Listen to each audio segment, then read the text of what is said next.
And so I had one hand in the candy bucket and the other hand holding my bag. And I remember thinking, okay, how much of this candy am I really going to take? And I did only take 2 or 3 pieces, but that was the true moment that I knew my character was going to be an honest and upstanding young man, because the rest of my hood rat friends emptied the bowl into their little pillowcases and we took off.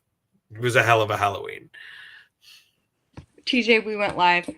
That's good. I'm glad we're started.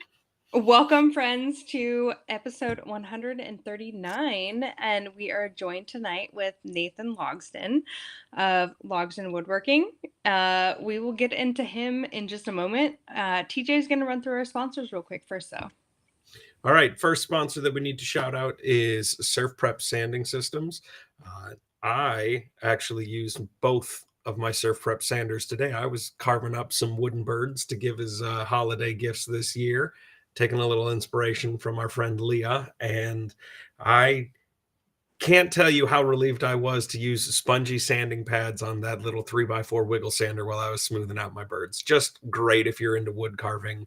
Hannah, thank you for your support for the show. You guys can save a little money if you're shopping for abrasives or sanders at Surf Prep with code Sawdust Talk. We need to also thank Layla over at Casey Bombshell Design for supporting our web portal. If you want to purchase Sawdust Talk merchandise, you can get it from her website as Jessie gestures to her amazing Sawdust Talk shirt. Layla also is a badass scroll saw artist. A lot of her stuff is Tattoo Flash inspired, and you can see some of that stuff on her website as well. Thank you, Layla. Thirdly, we need to talk about Mike over at Makers for St. Jude and Woodworker versus Cancer on Instagram. We have been working alongside Mike to sort of push him to develop the platform for makers in the community to make cool stuff and then allow the cool stuff that they make do cool things for people who need help. If you're not involved in the Makers for St. Jude project, or maybe you just have some extra projects that you made this year that aren't doing well in craft stores and you want to try and get them making some money for fighting childhood cancer, you need to reach out to Mike at Woodworker versus Cancer or the Makers for St. Jude project. We have raised well over $35,000 this year. I'm pretty sure we're poking at $40,000 raised to fight childhood cancer. And I was just informed that Mike has a brand new raffle going on his page. It is for an end table, and it is absolutely stunning. You guys need to go check it out. Go see Mike over at Woodworker versus Cancer or Makers for St. Jude. Get involved.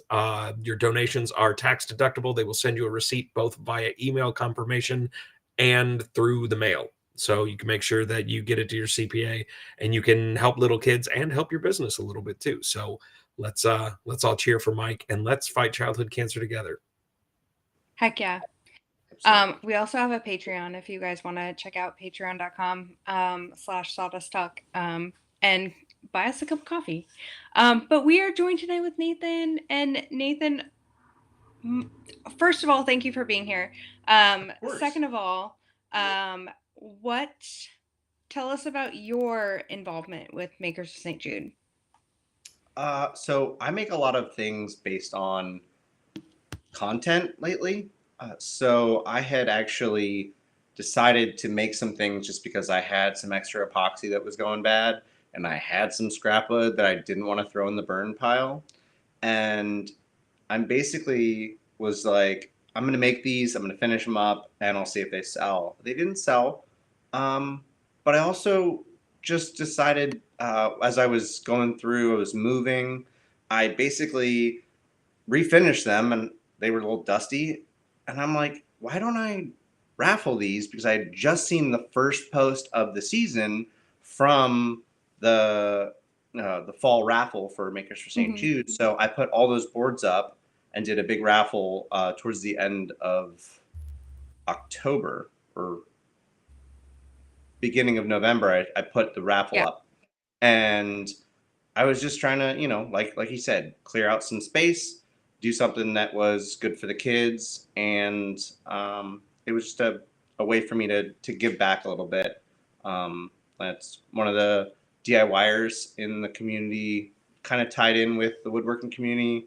had lost her son, and I did a raffle last year around this time, so it was just appropriate, like that. My brain was going, let's do another one of these, you know. Yeah. Yeah, I remember that. That was it Nicole? Yeah, Nicole Yeah. Morgan. Yeah. Yeah, that's awesome. No, I saw that you were doing your raffle and I was like, this is awesome. I love this. So I'm happy you're being a part of it, and now you're here talking to us. I'm excited. Yeah. And we have TJ back now. Yeah, normally this stuff shakes out in the pre-show, but I guess not today. Hey, you know, I'm special. What can I say? I'll just Yeah. throw the gremlins into the screen. No, I think it's really cool that you were able to participate and help Mike out and help the charity. That's badass, and those boards were cool. Thank you.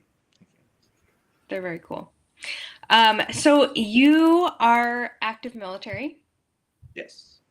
I'm Coast Guard. It's controversial that I'm military, but we won't go into that. You are military, and thank you for your service. Do you want to talk a little bit about like where you are at in your service?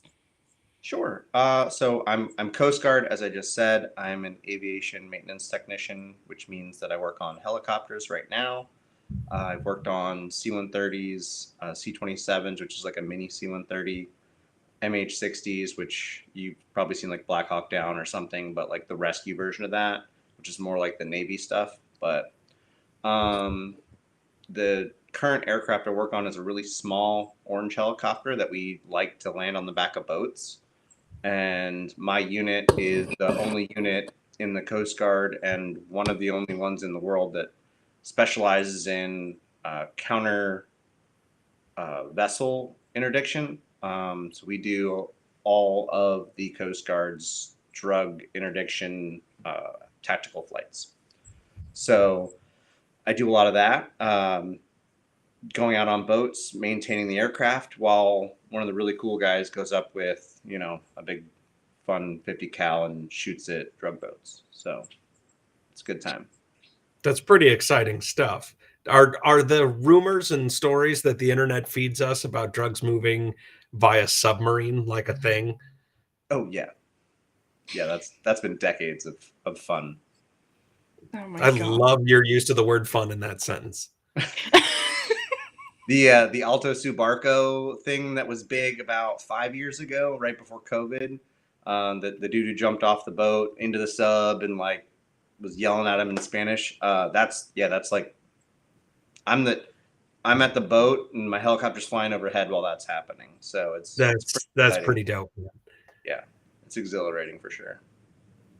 But it does take you away from woodworking and family life at times. Yes. And we planned this podcast tonight because why? I leave in about 2 weeks and I'll be gone for a month or so. I lucked out, which I'd say lucked out. I'm deploying over Christmas, so I didn't luck out Christmas and New Year's, but I lucked out where I was home for Thanksgiving, but I'll be back relatively shortly because when they give you a Christmas deployment, they try not to keep you out for like, 3 months. They hook you up with like a month and a half patrol. So it's going to be a little bit short-lived for me, but it's a good season to be out. They run all year down there because it's, the bean belt is also the cocaine belt. So they run year round. Awesome. Why are you laughing? Sorry, I like the term the bean belt. It pleases me. Just also Alta Subarco is really funny too as a Spanish speaker. I didn't realize that was what he was screaming down the porthole on the top of a submarine. That's amazing. I want to talk with you a little bit about how much you love working in Purple Heart, because I am quite the opposite. I can't stand the aroma of the Purple Heart that I've been getting recently. I was just going to say, if you enjoy the smell of an old folks home, it is a great wood for you. I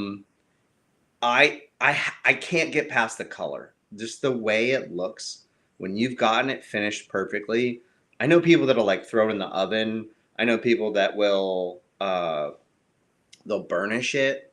I know like they'll spray it with a little bit of water, throw it out in the sun. That's my go-to. I'm in Florida. We got plenty of sun.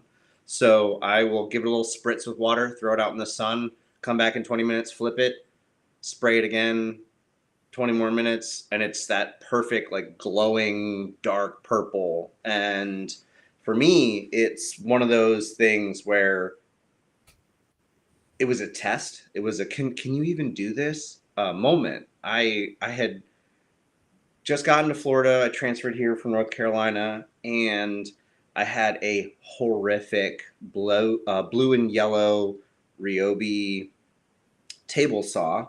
And if you can see all the green behind me, Ryobi's adequate, but not for fine woodworking in any regard. And so I went to this lumber yard near me, and it was middle of COVID. And I wanted a big project. I didn't own the house that I was living in, so I thought, you know what, I'm gonna do something like epic. And I was like, I'm gonna make these walnut side tables. They're gonna be mid-century modern. They're gonna be this beautiful walnut. I'm gonna make them. I'm gonna design them. I'm gonna do all this stuff. And I just gotten my first cabinet saw. You know, a 36-inch, like it was the Harvey, like tin coated, like it was beautiful. And I was like, now's the time. I've got to pull the trigger, right? New year, new project. Go to the lumber yard, and I'm looking at prices, and walnut is through the roof. It's like $13.50 a board foot, and it's like $9 a board foot here in Florida. And I'm like, whoo, okay. I'm like, that's putting the price of these end tables up to like $500 just for the lumber. And I'm like, that's steep, you know? And I did the math. I'm like, that's like 25 board feet I need. I was just like, I don't know if I should do it. Well, look, the next aisle over, they have this sign, you know, blowout. It was overstock. It said overstock, you know, sale. And I'm like, what's in this corral? Because they're just in big corrals. It's basically like the Home Depot racks, but without the shelves in there. And leaning up against it is just a full section of rough sawn Purple Heart. And I'm like, what's the blowout sale? I look, $9 a board foot. I bought one piece of Purple Heart that was like this big, and it was $36. It was S4S. I bought it from like Woodcraft or whatever, and I just wanted to try it, you know. Yeah. And I'm like, I can get this much Purple Heart for $9 a board foot. That's what sold me. I was like, this is a challenge, because I had a little DeWalt lunchbox planer. This thing was not really up for the task, but it did the job. Lots of tear up. It did the job. Lots of sanding. We got there.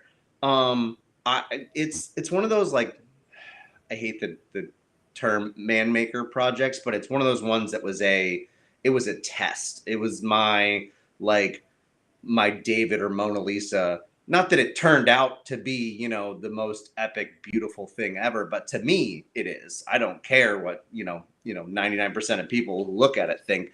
I just look at them and I go, as I set my phone in to plug in and go to bed, I'm like, this is it. Like, this is my favorite project that I've made, is these Purple Heart side tables.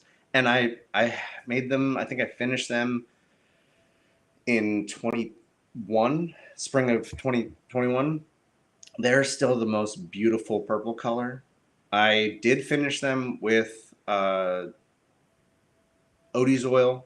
Don't hate me, but that's what I put on them. Don't say that out loud. I know. I have a snapback on, so don't hurt me. But it is one of those things where I'm not sure if it's the finish, but like, I have a cutting board that I use, that 36-inch piece of Purple Heart, and that thing is the dullest color purple. Every time I finish it, no matter what, it goes right back to that dull color. So I don't know. The purples is still nice and deep, and I love it. So that one's a good project that I I got to experience some of those big project problems and learn how to fix them on. And that was just it went up and down. I did have a lot of learning curves. I did have a lot of I'm gonna take a month off. We're not gonna touch anything purple for a month. Like I deployed during the build at one point too. Like so it was a big deal like getting those done when I finally did. Because we bought a house during that time frame, the house we were renting, luckily. But it wound up making me have to stop working on it for like a solid 4 months because I was renovating other places now that we had owned the house. Yeah, that honeydew list gets in the way of the woodworking list really quick. A little bit. But it was worth it. It put equity in the home. It looked better. It felt better. And that's when I branched from woodworker, furniture maker to DIY. And that was like a whole nother like clash of Instagram that I'd never been a part of, and a whole learning curve in itself with that. Like, Do you love or hate DIY though? well, I don't have a house like yours, so I very much enjoy the changes for the good. I did have a house in Maryland that was a 1939 row home that was very similar to what you deal with on a regular basis with your house, but a newer home, something built, after like my birth year, not so bad. 1965.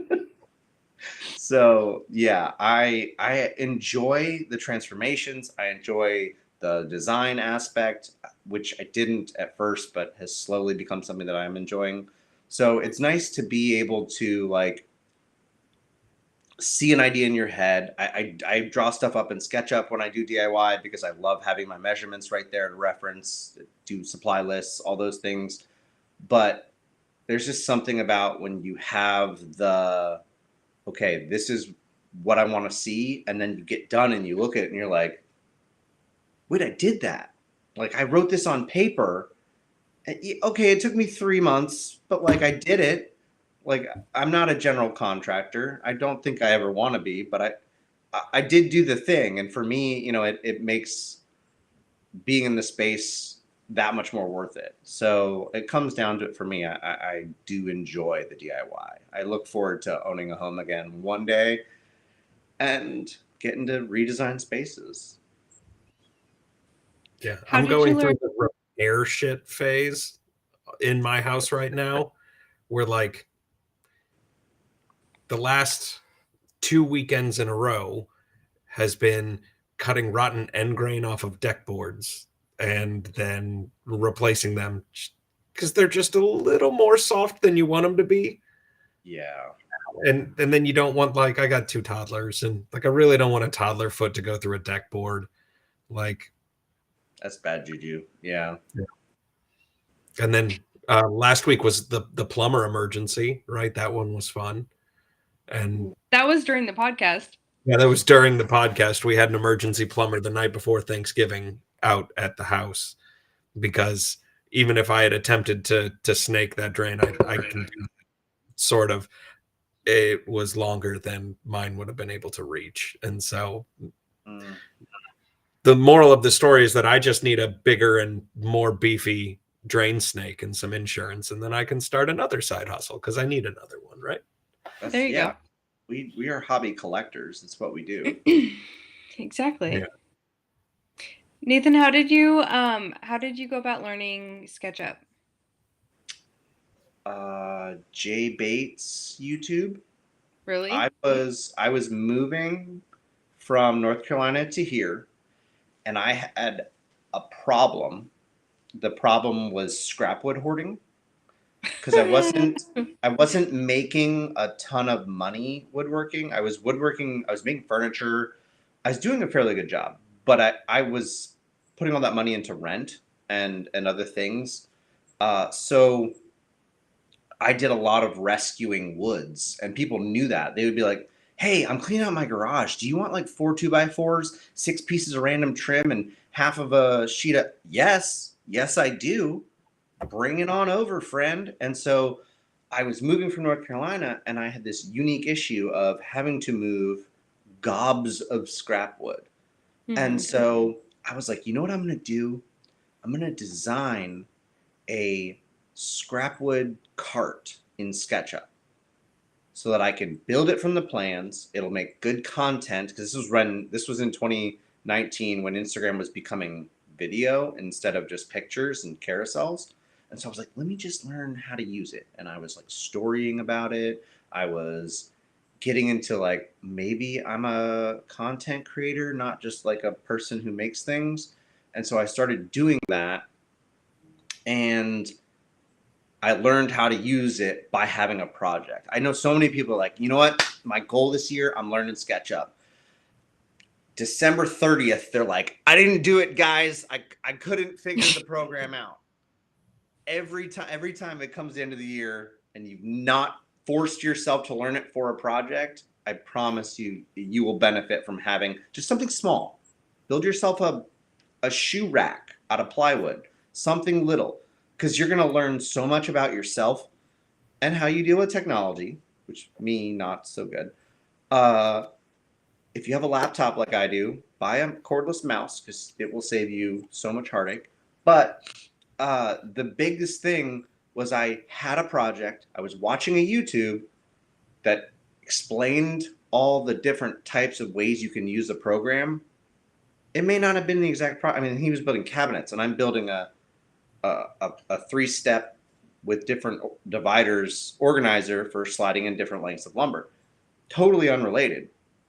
But as he was going through stuff, it would click, and I'd be like, oh, that's what I need. Pause that, reverse. And I would go, and that's the tool that I needed to use. Was I wanted the snap to, or component, make it a component for my cut list, or any of those things. And so watching a how-to video while you're designing the software, like the amazing thing about technology we're at now, where you can put YouTube on your TV and then do the work on your computer. So you're not like clicking between screens, because that didn't work for me at all. I couldn't raise and lower a screen, and I'm on like a 13-inch MacBook, and so that just right out, right? So having it up full screen while I'm watching on the TV, I can go, ooh, that's where I need to be. This is where I am. Like, how do I manipulate, And so I designed a 8-foot by 8-foot walk-in master closet with 10 drawer built-in dresser, ash top, 4 sections of hanging, 3-foot wide floor to ceiling shoe rack, all this stuff. And my biggest thing with my DIYs when I started DIYing was I wanted to include my woodworking in my DIYs. Yeah, mod closets are great. All those companies, they really make it easy on you, but you are going to pay through the nose for their customization.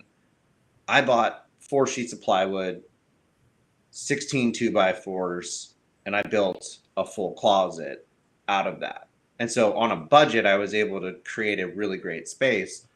And the reason I knew that I could build it affordably was because I drew it up in SketchUp, made a cut list, and that gave me this is how I proceed. And I'm a big steps guy. It's one of the things about aviation. We have these maintenance procedure cards, and it has pictures in the back. It has literally your consumables list, what part O-rings you have, and it's going to tell you you're going to take off a part by removing this panel, and then you're going to remove this nut and this thing, and then you're going to pull it off, and then you're going to put it back on with a seal, and then you're going to safety wire it, and then you're done. And then you're going to have somebody stamp it that you did it correctly. That's how I like to work, step by step. If I have a plan, or if I have a SketchUp design, that gives me so much more of this is how I get from A to B, B to C, finished. And that helps me out so much. So I highly recommend, if you haven't done SketchUp, build something small. Make an end table, make a shoe storage rack, make something. And in that design process, you're going to learn a whole lot. And when you build it, you can compare the two and go, well, look how close I was. Or I was off a little bit. But the first one, mess that one up. Give yourself some grace, That's true. Very So true. you're trying to tell me that when you do a project, you don't go to Home Depot, get everything that you think is the right amount of supplies, get home, ruin half of them, and then go back and get more at least twice in the same day because of cut lists? That's me with plumbing and electrical. Yeah, right on. Yeah. Yeah. I'm The, pretty sure the that's wood how Plumbing, stuff, yes. the wood stuff I've handled. It's the other things. Those are all. That's a shot in the dark. Yeah, with plumbing, my secret is buy like 6 times as much stuff and then beg the customer service people to do that, and then keep all of the receipts for plumbing at home. Yep. Yeah. It's awful. And then I do the same thing. almost never return anything. Oh no, I'm the I opposite. I suck at returning stuff. I'm like, I have bags of like plumbing stuff that's like, I didn't need this anymore, but I never take the time to take it back. Oh, I'm like the opposite. I drive past Home Depot every day to get to work. So on the way home, I'm like, whoop, it's in my car. I'm going. I veer off. I go back home, pick up my son from school, and I'm good to go. Yeah, I hate donations. I know people that are like, I've had donations in my car for 6 months. I'm like, no. If it is in my car, it's in my sight line. Like nothing's behind my seat. Because if I look in the back seat, I need to be able to see that it's there so I can get rid of it. Mhm. Like the bags, when you return bags to the grocery store? Mhm. No, those are right there. I actually sometimes shove them between the seats. So I like touch it with my elbow. I'm like, what is that? Oh, I'm stopping to dump those. I can't. I have like 2 days max. If it's in my car, I'm like, this is gonna smell. I don't know what it is, but I can't do it. It's like an OCD thing for me. Yeah. The donation drop boxes are right next to a Sonic in my town. And so if I go donate stuff, I get to go get a Route 44 unsweet tea. And There yeah, you go. that's a You're victory not right there. you're not doing the pickle what's the pickle drink from Sonic? The It's like pickle pickles and Dr. Pepper. Yeah, No, it's gross. I'm not. I No. can't say that's on my list. And the thing is, I like both of those things individually. So combining them, like I'm probably at the front of the line, right? But then I wouldn't be having an unsweet tea. And so That's fair. This is I need true. my cardboard water. So TJ, you probably don't even know. I've known Nathan for probably longer than most makers in the community. I Riggs feel Ranch. like we've been, you know, he's like one of my OGs. So you said you were talking about like 2019. I'm like, I started in 2018. Me too. And yeah, we've been pretty much following each other ever since. I think so. Yeah. I want you to talk about social media and like when things took off for you. It was weird. So you see that I like organization. Yes. A big fan of things going where they go, right? Yes. I started with this type of stuff. That's Purple Heart, by the way, holding on my little pieces there. But I started with a French cleat wall. So I moved from North Carolina where I was building furniture just to be able to pay rent, right? Moved down to Jacksonville, Florida. Didn't have to do that anymore. Weird existential crisis of what kind of woodworker am I if I'm not building furniture? I didn't really have the money to like build furniture just to build it, but I also had this glorious mountain of scrap wood that I brought with me, right? And so the first thing I did was I need my space to look better because I have to be happy working in that space. And then something that is part of my aviation background is everything has a place and everything in its place. You have to tool up before and after you do a job. So you have to have all tools accounted for. You go do the job, all tools have to be accounted for. It's to prevent you from taking off with a socket in the inlet of your aircraft and not being an aircraft anymore. So a 10mm. Usually, a lot of 8mm on my aircraft. But the biggest thing with me is that I have open storage so that I can grab the tool, use the tool, put the tool back when I'm done with it. It doesn't just lay on my workbench. And that was something that I struggled with in North Carolina. I had one, what is that brand? Husky tool bench. It had 2 drawers on top and a long one on the bottom and like pegboard pegs, but they didn't really hold stuff. And so I would pile up on my workbench all the different tools I was using.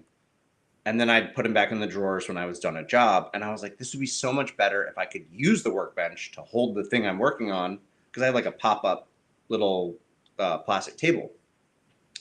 And so I made this side bench out of my mountain of scrap wood. It was essentially a free project. It was crazy how much scrap wood I had. And then I built a glorious French cleat tool wall. And the wall was it was a 4-foot panel, I think by like 36 inches. So it was like 4 feet wide by 36 inches tall. And this was in like a 2-car garage, correct? Yeah, I'm in a 2-car garage now. If that wasn't clear.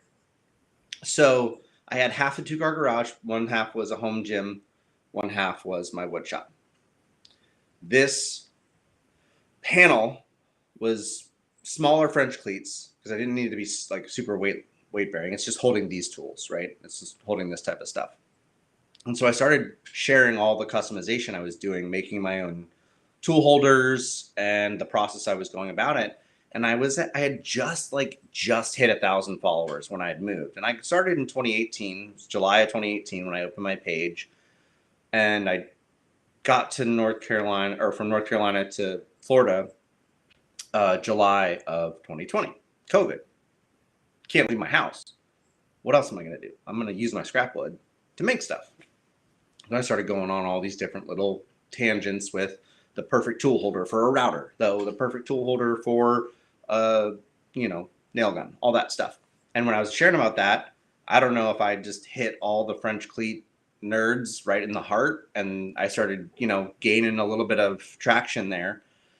TikTok actually sent me through the roof. Everybody hates Ryobi. I get it. Green, not your favorite. That's fine. They're adequate tools. A lot of people don't know that TTI owns Milwaukee. So if you like Milwaukee and Rigid, and now you have Ryobi, all the technology trickles down over the years. So if you liked Milwaukee 10 years ago, I hate to break it to you, but you like Ryobi now. They have that technology in them. It's my apologies for ruining your day. But I know it's a whole thing. I had trolls going nuts. You went through all this work making this beautiful storage for some crappy green tools. Blew up. I had like 350,000 views on this on TikTok. And I just had my IG name in my bio. And was like, I post more on IG. And I had people coming over to IG to see my stuff like crazy. And so I'm like, oh, I gained like 200 followers this month. That's crazy. And then it happened again the next month. And then I just would start posting more and more. And it was one of those things where I was just kind of showing my process. I wasn't like, this is the way you do this. I was just like, hey, I'm Nathan. I do some woodworking. I do some organizing. Follow me if you want. Not this whole like sell yourself thing, which I still hate to this day. And I grew to like 2,500 followers. And I was like, you know what? I'm going to give this influencing thing a shot. And I started making more videos and videos and videos. And then I bought the house and I started doing DIYs. Well, the trolls on TikTok were nothing compared to the trolls on Instagram. I got 13 million views, 2,000 comments, and death threats over me using caulking at the bottom of a door jamb in the master closet. They were furious. What the heck? You lazy hack. If you were working in I'm not a contractor. Look at my page. Hello, my name is Nathan. I DIY and woodwork. I'm just trying to figure stuff out. It was basically like what my thing said back then. And they were the most misogynistic comments I've ever seen, the most like horrific bile spewed by humans because I put backer rod underneath the trim and caulked the bottom. And I was like, the plan is to remove this tile and replace it. So I'm not going to go try to match this tile somewhere that I don't have any spare of and close a 1/4 inch gap. I'm going to caulk it. And they're like, you didn't even use a caulk that's the color of the floor. The white sticks out like a sore thumb. I promise you, 2 weeks later, I forgot that caulk was even there. Well, I didn't, because for 2 full weeks, I had death threats and horrific things being spewed at me.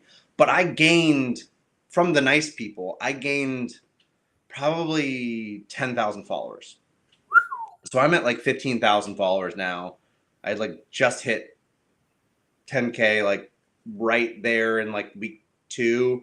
And then it like went up again and I gained like another 5. And I'm like, okay, like crazy. But I realized that the good people were my motivation, not the bad people, right? Like I found that the people that were legitimately curious, they would ask me questions, I would answer them, and ultimately I was helpful in some way. So like, well, everyone's really mad about this post, but I don't understand, what were you supposed to do otherwise in the situation? Because I had professionals come to my house and they left bigger gaps than that. And I gave a lot of people tips and I got a lot of followers, and I thought, this is actually what I like about this situation. Is you rude people got me to the people that needed to see this. And so I started sharing more, and I had these waves of, trolls over drywall repair, and then I would have like a random like video that would just send me another like 3 or 4 grand. And I was content with it. I wasn't trying to grow for like, I have to get to a certain milestone. I was just like, I'm here. I'm doing my thing. Like the only goal I had was I'm like weirdly OCD, and I have 888 people that I follow on Instagram. Well, I was coming up on my 888th post, and I was at like 86,000 followers. And so my goal was to hit 888 posts with 8,000, or was it 88,000 followers? So my page just had 8 straight across the top. And I am proud to say that I archived 2 posts so that I could hit that number, and I got a picture of it. Of course you did. Posts. It was fine. But I was so close. I was just like, I'm archiving these 2. Like, no, it's 8 straight across the board. I was so excited. And then randomly that same week, I posted a branding iron video that got 23 million views. And it was like a motivational quote from J-Lo, and me just branding a walnut board that I freaking B-rolled this, like driving to work at a stoplight. I was like, I need to post today. J-Lo sounds good. And I sent it off into the ether. And I went from this 88 something followers that week to the day I was at Haven, which is the DIY conference, like Workman's Con, run by the same people. I hit 100,000 followers literally a week and a half later.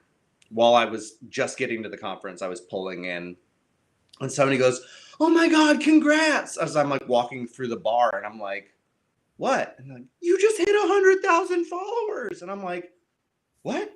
Oh my God!" Like, and everybody's like freaking out, and like, because you're in the one place where that means literally everything to anyone there. But if I was in Walmart, I would be like, and people would be like, not wearing pants and looking at me funny. Yeah. Like, in their pajamas and slides, right? Yeah, they're like, "Why are you excited?" Like, I don't know. I'm sorry. That's so funny. It was just such a strange way to grow, but I think nowadays it's extremely common. Things that are controversial gain follows and views. And it's kind of a cautionary tale, because you have to have that rhino skin to get through it. I know a lot of people that they quit. They hit a viral and they went, "Ugh, this is ick." I'm about to lose my laptop. Hold on. Always got to get People a charger. people can be mean though. That's no joke when it comes to social media and like having a viral post. Like you have to be able to take the good with the bad. I mean, in one sense, people are excited when they see that you're going viral and they're like, heck yeah, like that's my homie, like I got you. But other people are just going to be pissed about it, or they're going to be mad about what you're posting, mad about how you're posting, whatever. But having your core group of friends that is like pumping you up and being like, no, heck yeah, like you go win. We want to see Yeah. you win. Yeah, Yeah, that's it's one of great. the things about the Insta makers, though.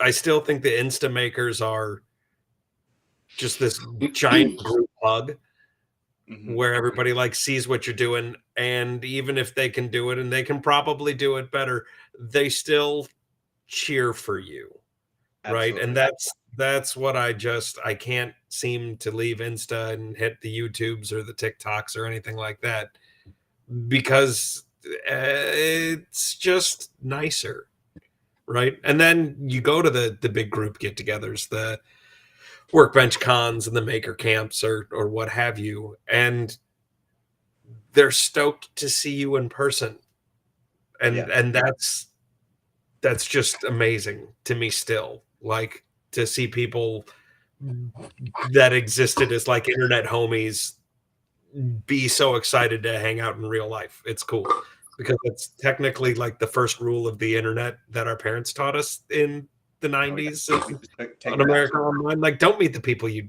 talk to on the internet. Mm-hmm. But it's been working out pretty good for us, so that's I cool. absolutely agree. The other thing that I found, like you said, like even if somebody thinks they could do it better, we're all following each other. And I have people that message me like, I just wanted to say like, I remember following you a couple years ago and you did this project, and I saw a project you did recently, and you improved so much. And I was like, huh, thank you.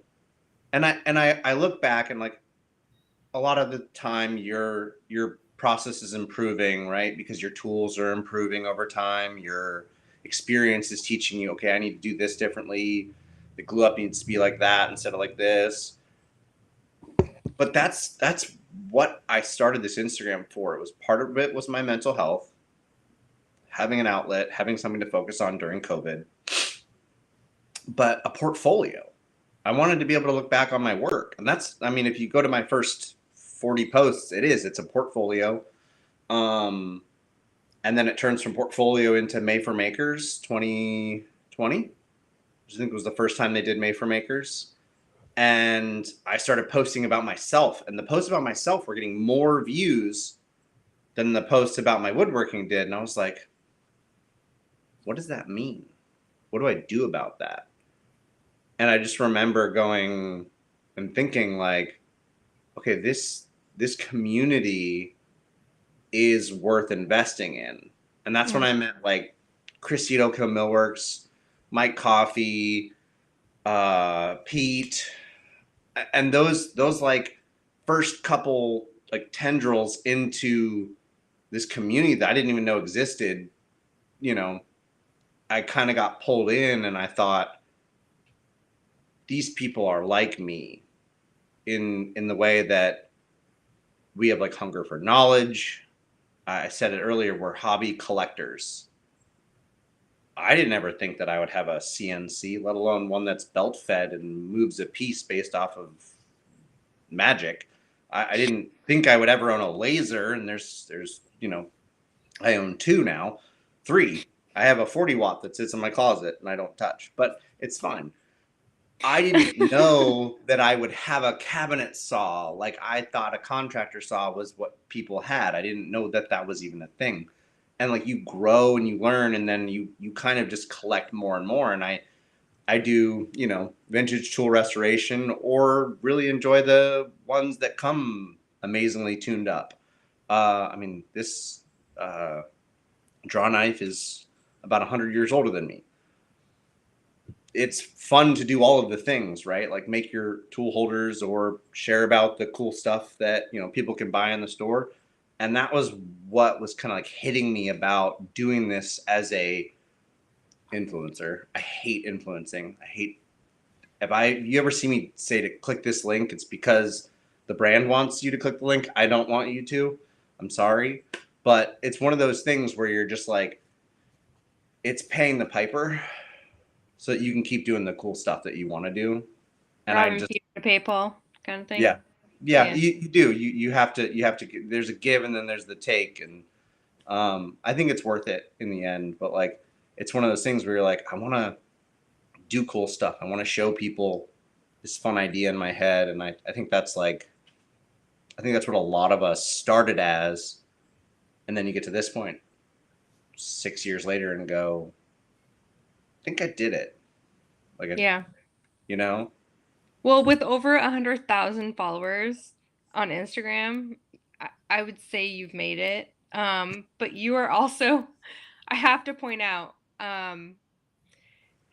everything you're talking about is kind of like the experience of going to an event like Workbench Con and like meeting those like-minded people and having connections with people. And you would never have those connections if you didn't put yourself out there on social media. If you didn't make those posts, if you didn't make those silly videos, if you didn't, if you didn't do all that stuff, you wouldn't have the friendships that you have today. And I think Oh, that's really absolutely. cool. Yeah. I mean, that's how we know each other. So it is really cool. Yeah. You share a little DIY, you share a little woodworking, you goof off, and then somebody laughs at your post, hits follow. Yep. The rest is, 5 years of history. And then you end up dancing, skipping through a ballroom in white shorts. Aggressively short white shorts. To surprise a friend on, Yeah. Workbench Con. That's a pretty standard Workbench Con story. Yeah, no, it's true. Yeah. You don't have to sell me on that one. I believe it. The time is now 9:55, which means we need to do one more lap through sponsors real quick. And then we, out of respect for your time and hanging out, are going to move to the final question, which we didn't cover in the green room. So you kind of get blindsided by this. I'm not sorry. One more thanks to Hannah and the crew over at Surf Prep.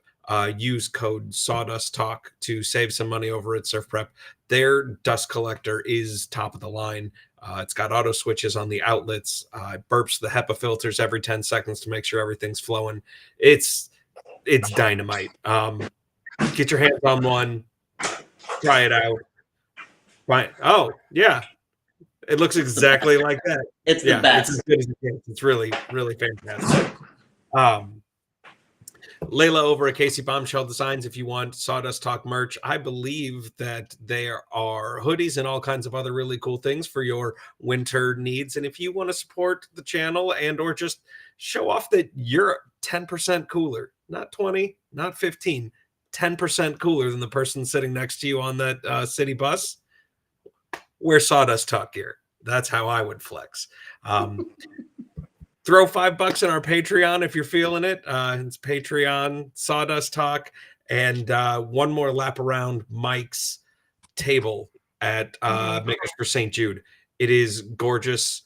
It is with 50% confidence that I think it's quarter sawn oak. It's really cool stuff. Beautiful. Go help Mike help people fight cancer in children. What did I miss out on, Jessie? I was gonna say, Nathan, is your raffle still open? It just closed. Actually, it just closed. Okay. Yeah, I have to send those out this week now. Okay. JK, keep going. Okay. Final question, Nathan. Yes, sir. Every week, the final question of the show is we ask our guest to give some words of encouragement, a thought, a quote, something that maybe motivates you or just can help our listeners get excited about opening a workshop door, picking up a tool, making a mess, or just generally getting awesome. What would you like? Walt Whitman. Be curious, not judgmental. There's so many ways to go with that quote. What that means to me, though, you can try every different type of woodworking there is, and you can hate 10 of them, and then there's still 20 that you might love. So if you find yourself building cabinets and you hate cabinets, go to the lathe and see if you like turning something. If you hate the mess that turning creates, then go try out a CNC with dust collection. If you want to build cutting boards, try that. Like that quote, I love that quote. There's just everything about it. I think it's such a wholesome thought of maintaining some of that curiosity and just seeing what works for you. And instead of being like, ugh, those snooty guys who do those $10,000 river pour tables, like, go make a river pour cutting board and see, what do you think? You know, maybe that is something that one day you take something this big and you make it 10 feet long. But be curious. Don't be judgmental about it. I think that's my favorite one so far. Yeah, that gave me the warm fuzzies. It did. It gave me warm fuzzies too. Nathan, thank you so much for being here tonight. And thank you to all of our followers for joining us for episode 139 of Sawdust Talk. And we will see you Next week. Maybe same bad time, definitely same bad channel. Thanks for having me, guys. I appreciate it. All right. Okay. Nathan, don't hang up while we end the stream, but we do need to shut